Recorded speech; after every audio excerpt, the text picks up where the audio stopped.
Get better. There isn't any of us that can't get better. So turn on this whole idea of personal development and personal growth.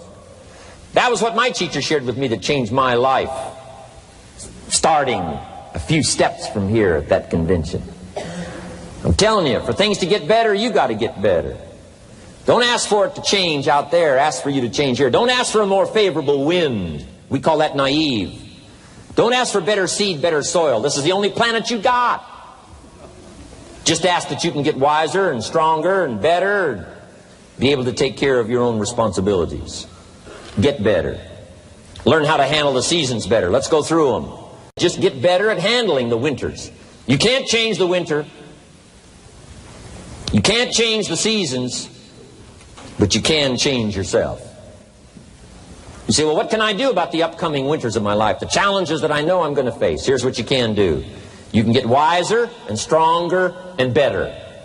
Just make a list of that trio of words. Wiser, stronger, and better. Go home smarter than you came. Go home with more ideas than you came with. Next, get stronger. You can develop the muscle. You can develop the courage muscle. You can develop the inspiration muscle. You can develop the dedication muscle. You can get stronger. There isn't anybody here that can't get stronger. Next time we see you, may not even recognize you. How strong you're going to be able to become in language, in style, in personality, the ability to cope, the ability to handle with anything that happens, no matter what happens. And the third one is get better. We can all get better. I've gotten better.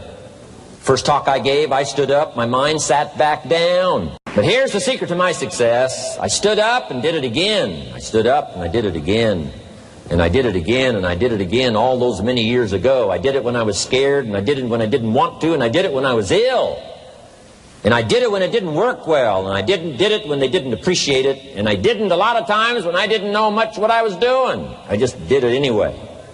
And now all these years later, I'm asked to walk on this stage with the greatest introduction I've ever had, greatest response and welcome I've ever had, the greatest opportunity I've ever had to touch this many lives with a mixture of words and heart and soul. I got better. I got better day by day and week by week and month by month. And I'm asking you to do the same thing until you can develop a long arm and a long reach. Until you can develop influence that won't quit. Touch people next year you couldn't touch this year. Touch people now you couldn't touch before. Conduct a meeting now you couldn't conduct before. Heart and soul now mixed in there that wasn't there, missing before. I'm asking all of you to get better in spite of the winters, in spite of the downturn, the money downturn, the social downturn, the personal downturn, whatever it is. Just get stronger. Get better. The key is not to wish for a better winter. The key is to wish for more strength, more wisdom, more courage, get better, get wiser, get stronger. Here's number 2. Learn to take advantage of the spring. Spring means opportunity. And we've got a fresh spring going here. It's called a spring like no other. A spring, an opportunity like no other for you. But here's the clue. Spring is not a guarantee of a harvest in the fall and the autumn harvest time. Here's what you must learn to do. Underline the 2 words if you're taking notes. Take advantage. Take advantage of the spring. Don't just be faked out by the spring because the nice weather has come and looks like everything is going to be a lot better. The winter's finally passed, the spring is here. I'm telling you, that's not going to do it for you. Just because the spring is here, it's not going to do it for you. You got to seize it with your own 2 hands and take advantage. Read the books. Study the tapes. Go back through your notes. Get ready to cash in on the spring. And now there's a sense of urgency here. Here's why. Spring doesn't last that long. Let's take advantage of it. It's called take advantage of the spring. And there's also an urgency here. How many springs have you got in a lifetime? Not very many. Life is brief at the longest. The Beatles wrote, life is very short. And for John Lennon it was extra short. For Michael Landon it was extra short. But it is short. There's an urgency here. Don't waste your springs. Don't just let them pass, hoping the time will pass. Take advantage. Last year it was seize the moment. And I'm asking you now this season to seize the spring opportunity. You've got a new organization going, seize the spring. You've got a new distributor going, seize the spring. You've got a new life situation going, seize the spring. Take advantage of it. Don't let it pass without giving it the best of your two hands and your attention. Number 3, first, learn how to handle the winter. Second, take advantage of the spring. Number 3, in the summer, learn to nourish and protect. We've got some major challenges now come summertime. One is to nourish our values, take care of them, feed them. Don't let them go hungry. Don't let them go wanting in nourishment and care. And then here's something else we've got to do in the summer. Defend ourselves against the enemies. Summertime is a unique time. It's a time of opportunity. It's also a time of challenge. But whatever threatens you, I'm asking you to threaten it back. Take care of your responsibility, but don't take anything off of anybody. Somebody wants to destroy your chances for a good future by their negative talk, negative thinking, putting it all down. I'm telling you, walk away if you have to. Walk away. Whatever threatens you, threaten it back. Whatever threatens your opportunity, threaten it back. Now, some of our enemies are on the outside, but here's the most important thing to understand. Some of our enemies are on the inside. Let me give you a quick list. Indifference. You got to do battle with your own indifference. Boy, it's easy to coast, especially if you've accomplished something, extraordinary. Now, somebody says, I got to relax. Here's the key. Not too long. The weeds will take all you plant if you rest too long. Don't rest too long. Indecision. You got to make those decisions. The ones that don't turn out to be good gives you experience to make better decisions. Don't let much time go by without making some decisions. The ones that you can make quickly, make them quickly. The ones that take time, take your time. But get those decisions made. Don't let indecision be an enemy, rob you of the future, empty your bank account, leave you with zero in the purse. Don't let that happen. The next one is doubt. Sure, there's doubts on the outside. People doubt that America's going to make it. People doubt that Europe's going to make it. People doubt that Russia's going to make it, that Poland's going to make it, that Czechoslovakia's going to make it. They doubt the whole world is going to make it. But I'm asking you not to pick up all those doubts. I'm asking you to have some faith, have some courage, believe, drive your doubts into a small corner. Don't let them loose like a mad dog, drive you into a small corner. Don't doubt the future. Don't doubt the possibilities. Don't doubt the extraordinary gifts that your distributors bring to your organization. Don't doubt that. And here's the most important one of all. Don't doubt yourself. If I've got miracle working power to change my life, so do you. If I've got the ability to change, so do you. If I've got the ability to read, so do you. If I can discover, so can you. If I can grow, you can grow. If I can develop, you can develop. If I can get an invitation like I got 6 years ago, help take something around the world, so can you. If I can stand on this platform, Idaho farm boy raised in obscurity, so can you. If the millionaire team can do it, president's team can do it, walk off with the diamonds, the trophies, so can you. I'm asking you, don't sell yourself short. We haven't sold you short. That's why Mark, Larry, and Dr. Katzen and I have decided to invest a big share of our life these 4 days in being with all of you. If we didn't think you were worth it, we wouldn't have showed up. We don't need to conduct another meeting. We don't need to walk on another stage. We don't need to get up early like we get up. Don't need it. Except for the challenge and the opportunity to invest in this many people's lives who wouldn't get up early. To have a chance to work miracles and invest in this many people's lives and help turn the world upside down for better nutrition called Herbalife. To a lot of people, ambition is kind of a mystery. The dictionary says it's an eager desire for distinction, power, or fame. But what does that really mean? Well, let's start with the word eager. All by itself, eager is kind of exciting.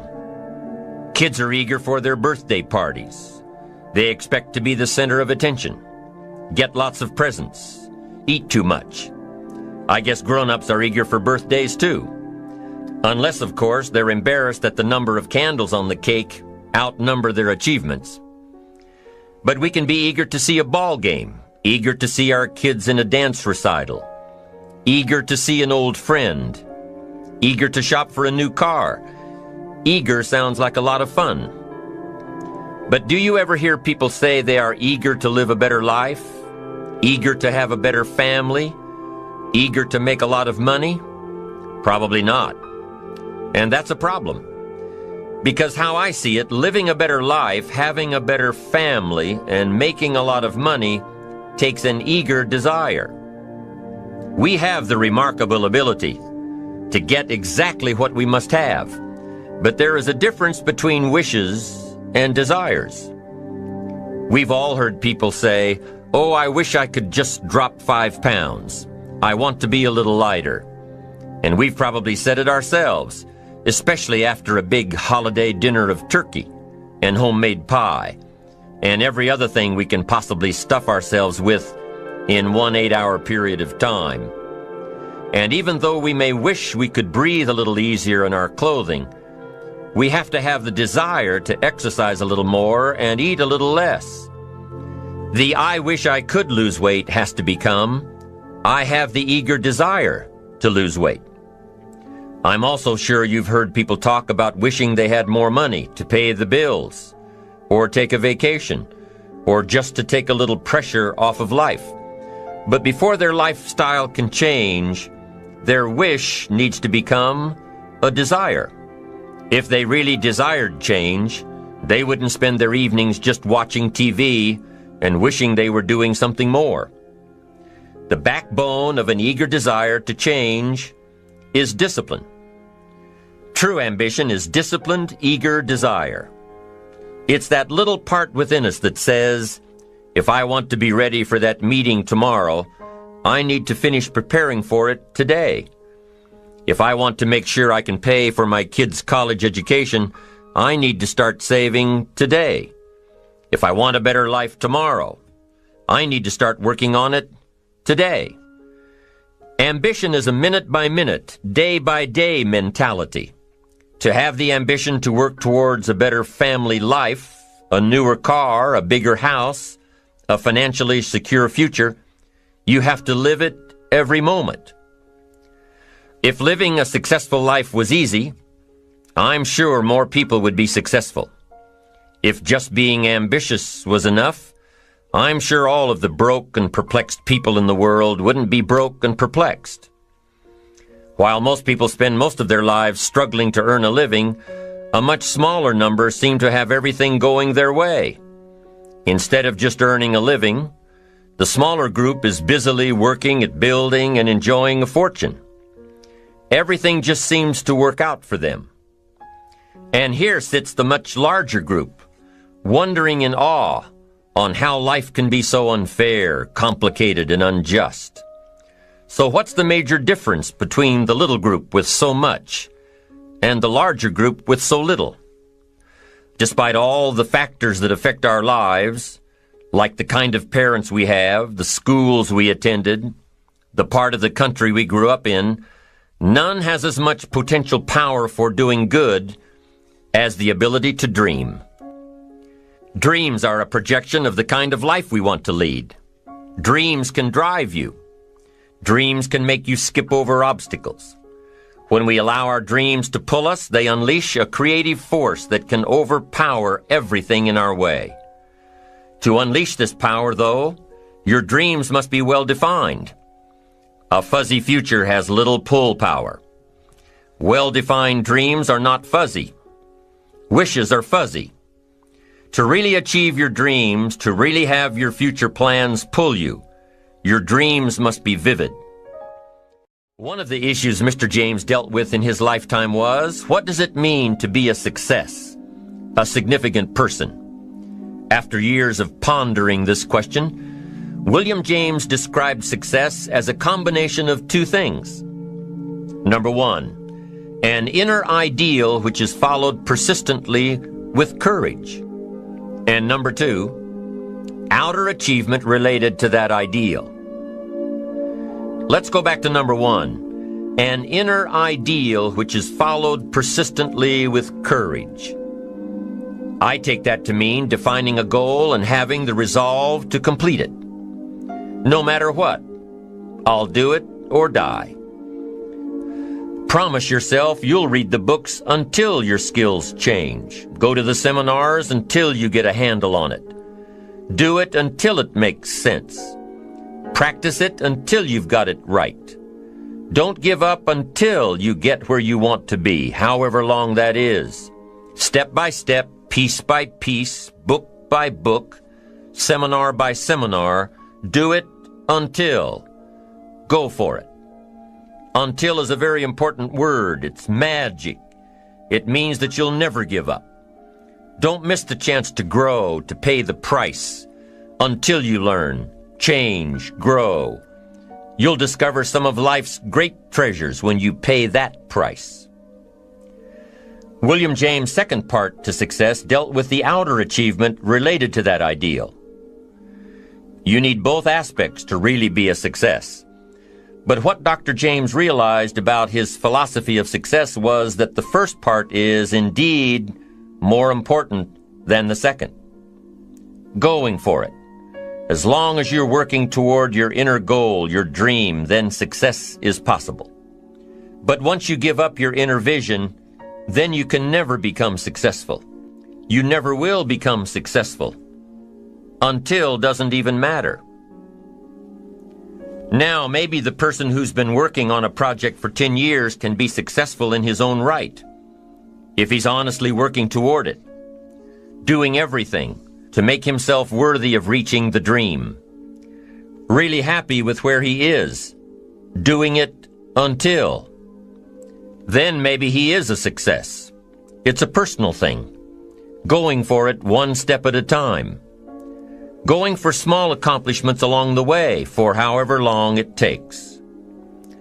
So let's think about this for a moment. What outside evidence or results or proof can be seen when you accomplish your goals one step at a time? You'll start to see things change around you, little things, not major things, but little everyday things, things you may not even notice unless you are paying attention. If you're one of those who'd rather stay up late and get up late, only to discover that your workplace doesn't fit your schedule, and you roll out of bed cursing the alarm clock every morning, maybe you could start with the little change of going to bed half an hour earlier than normal. And maybe you'll see, in time of course, you can't train your body overnight, maybe you'll find out that you jump out of bed in a better mood, and that your day will start better, and that you'll get more done, and that the people around you that caused you problems aren't so hard to work with after all. It all starts by making one little change and adding to it every day. You see, you can't change what's going on around you without first changing what's going on within you.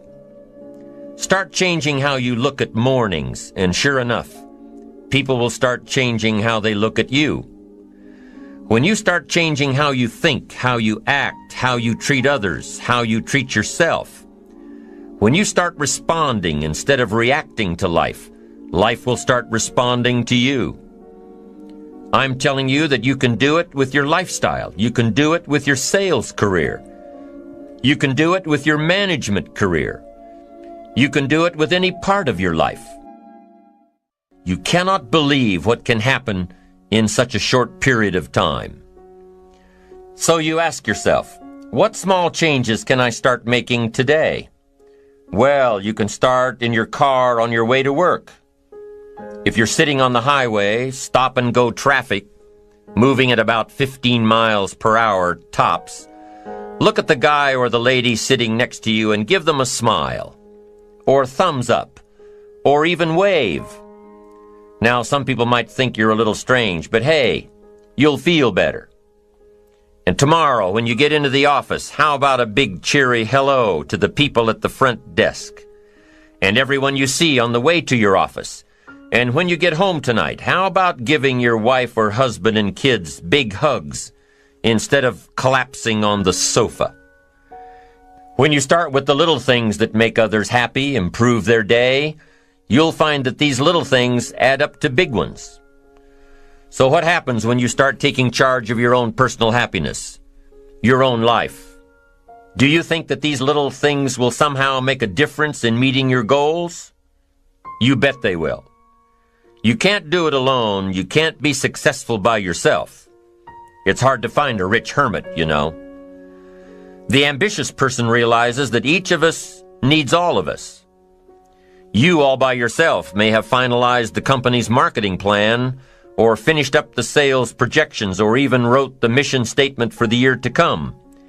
Even if you did this all by yourself, you really had the help of all of those around you who tolerated and supported your need to be undisturbed, or provided service to you during the project.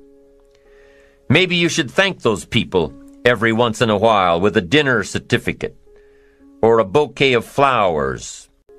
After all, without your support team, you probably wouldn't be where you are today. You can't be successful by yourself, so thank them.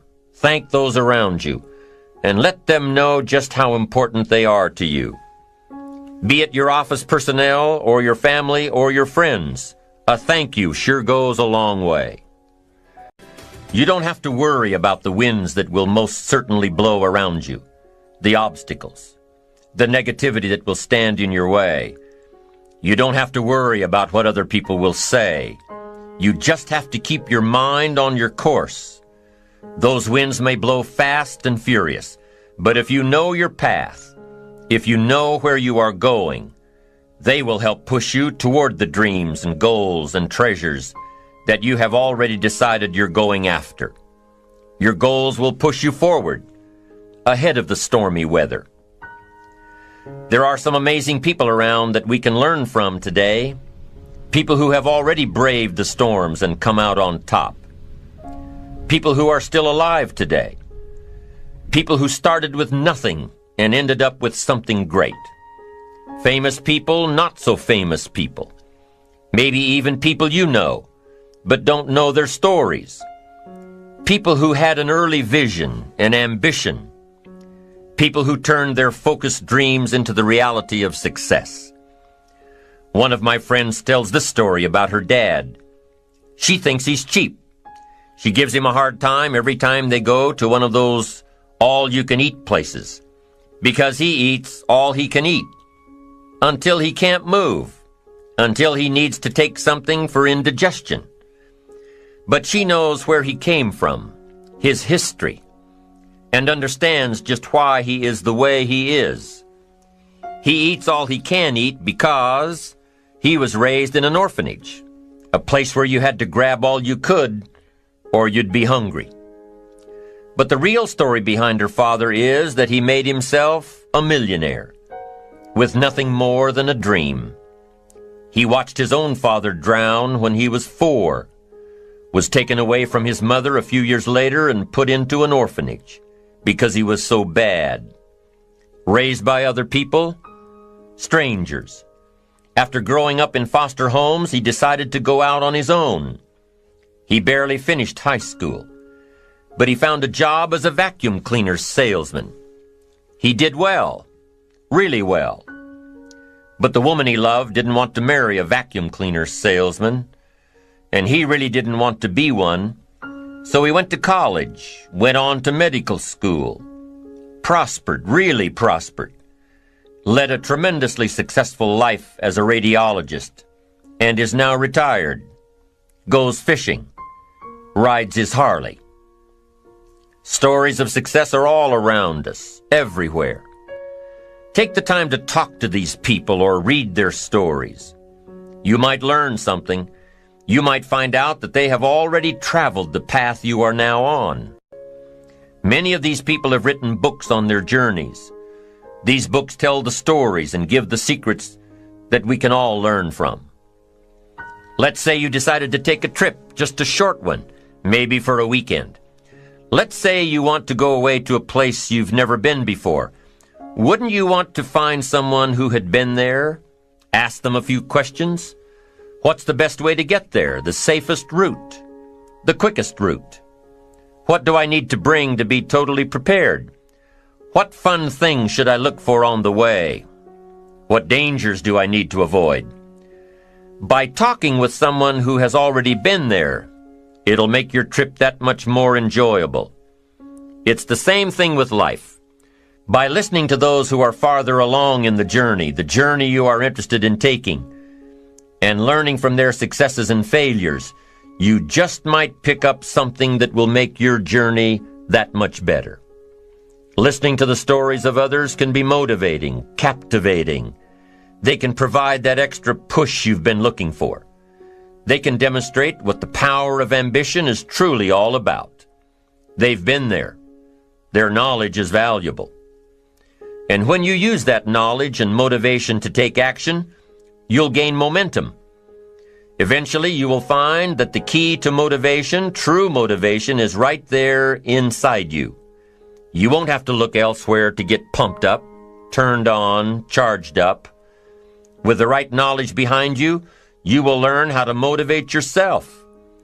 With the right knowledge, you will find yourself becoming inspired on your own.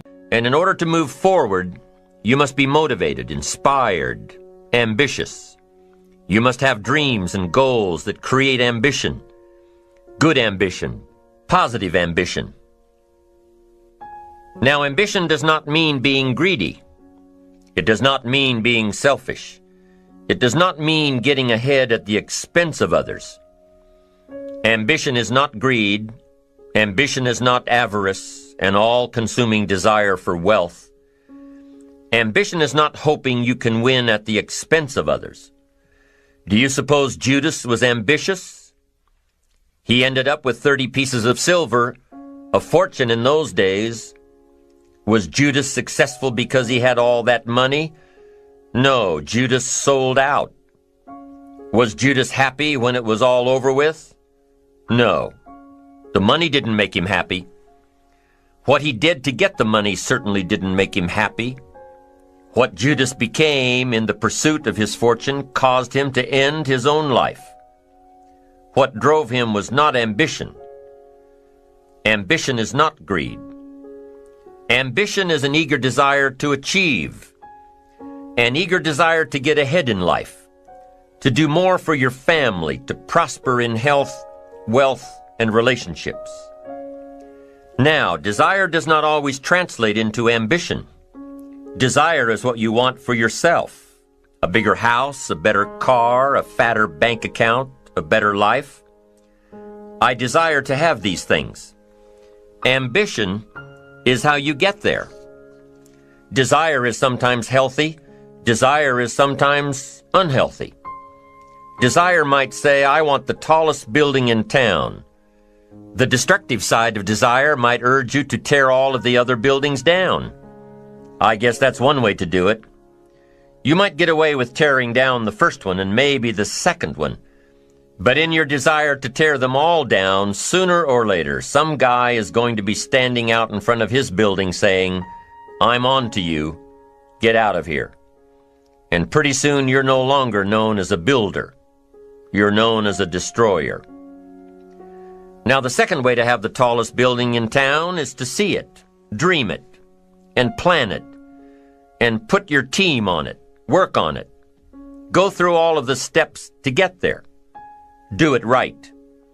Have the ambition to be the owner of the tallest building in town, and go through all of the right steps to get there.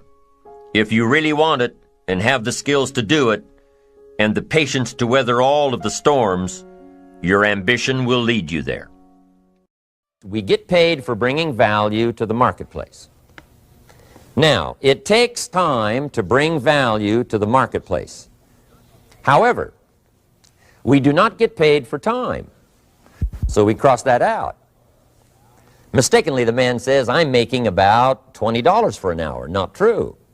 If that was true, you could just stay home, right, and have him send your money. So that's not true. We don't get paid for time. We get paid for value brought to the marketplace. Now, since that's true, here's one of the key questions of my talk to you today. Is it possible to become twice as valuable to the marketplace and make twice as much money in the same time? Is that possible? The answer is yes. Could you become 3 times as valuable as you might be right now to the marketplace and make 3 times as much money in the same time? And the answer is yes. 5 times, 10 times? Of course. America is unique. It's a ladder to climb. It starts down here, let's say, at $5 an hour, and it keeps going up. Top income last year, $80 million. The guy who runs Coca-Cola. Now, that's a heck of a ladder. That's why everybody wants to come here, right? The boat people are not headed for Vietnam. People haven't plotted and schemed for 50 years saying if I could just get to Poland, everything would be okay. Not true. Everybody wants to come to America. And the reason is because we've got the best wind ever blowing in our favor. We've got the best economic opportunity anybody's had in 6,500 years. And all you have to do is understand it and take advantage of it. Now, there's some key questions to ask here. Why would the marketplace pay someone only $5 an hour? Very simple answer. They're not very valuable to the marketplace. Now, we must underline to the marketplace. This person might be a very valuable brother, yes. Member of the family, valuable, yes. Valuable member of the church, of course. Valuable citizen of the country, yes. Valuable in the sight of God, no doubt. We're all of equal value in the sight of God. But if you're not very valuable to the marketplace, you don't get much money. You say, well, it shouldn't be that way. Well, then you got to start your own country. You know, this one's been in process for 200 years, and this is the best we've been able to come up with so far. But here's the key. You don't have to stay here. Now, there was a big debate in Congress last year that this $5 was not enough, should be 6, should be 6, should be 6. But we don't need legislation. 6 is already on this ladder. The next step up. You know, if you work for McDonald's, they'll pay you $5 an hour to take out the trash. If you whistle while you take out the trash, they'll pay you $6 an hour. So we don't need that legislation. You just need to take lessons on how to whistle. Have a good attitude. Now, as you begin to climb this ladder, why would the marketplace pay some people $50 an hour? Answer, evidently, they must be more valuable to the marketplace. 10 times more valuable. And is that possible for someone to be 10 times more valuable and earn $50 an hour instead of 5? And the answer is yes. That's what America is all about. Now, why would the marketplace pay some people $500 an hour? Evidently, this person must be much more valuable to the marketplace. That's what's important to understand, to the marketplace. And would the marketplace pay one person $80 million for 1 year's work? And the answer is, of course. If you helped a company make $1 billion, would they pay you $80 million? I'm telling you, it is possible. And that's why America is so exciting. That's why this financial ladder is so exciting. It's possible for all of this to come true for all of you, no matter where you start. As a student in school, just getting started out there in the workplace, this is all possible for you.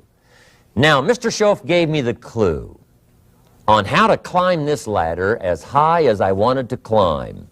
Now, we're talking primarily economics here. There's a lot of other ways to become valuable to your family, valuable to your friends, valuable to the community, valuable to the team, right? Valuable to the team effort, valuable to the concert. But here's what he said to me. In climbing this ladder economically, all you have to do is work harder on yourself than you do on your job. Once I heard that, it made sense to me. I kept hoping that everything else would change around me, found out that if I went to work on myself, worked on my skills, worked on my language, if I became better than I was each year, if I grew in skills and language and vocabulary and competence, then I would become attractive to the marketplace. Not very long ago, a company called me and said, Mr. Rohn, we're expanding internationally. We'd like to have a bit of your expertise to help us. Would you give us a bit of your time? We'll add some millions to your fortune. And I said, okay. And I thought later, isn't that interesting? They would call me. Then my second thought was, of course they'd call me. Who else would they call? I can get the job done. Now, what a contrast for me, farm boy from Idaho, raised in obscurity, parents of modest means, broke when I was 25, How come I would get a telephone call and someone offer me a lot of money to help them in expanding around the world? Simple answer, evidently. Something happened to me between age 25 and where I am today. And I can tell you where it all started. From my teacher, Mr. Schoaf, who said to me, we don't have to change what's going on out there. That's the wind that's blowing. All we have to do is change what's going on in here. And now there's several ways to do that on personal development. And let me give you those ways. Here's the first one. We must learn from personal experience. Pretty simple. Learn from what happens to you. Take a look back over the last few months. Did you make some mistakes? How could you correct those for the future? Take a look back over the last year. Have you done it right or done it wrong? Let's correct it for the next year. Learn from your personal experience. Mr. Schoaf asked me when I first met him, he said, Mr. Rohn, how are you doing? You've been out there now 6 years. And I said, I'm not doing very well. He said, I suggest you not do that anymore. What a simple, swift analysis to my situation. He said, if you keep doing it, the next 6 years will be like the last 6. You don't want that to happen. Let's make the changes. So learn from your personal experience. Now here's number 2, why I came to share this video experience with you today.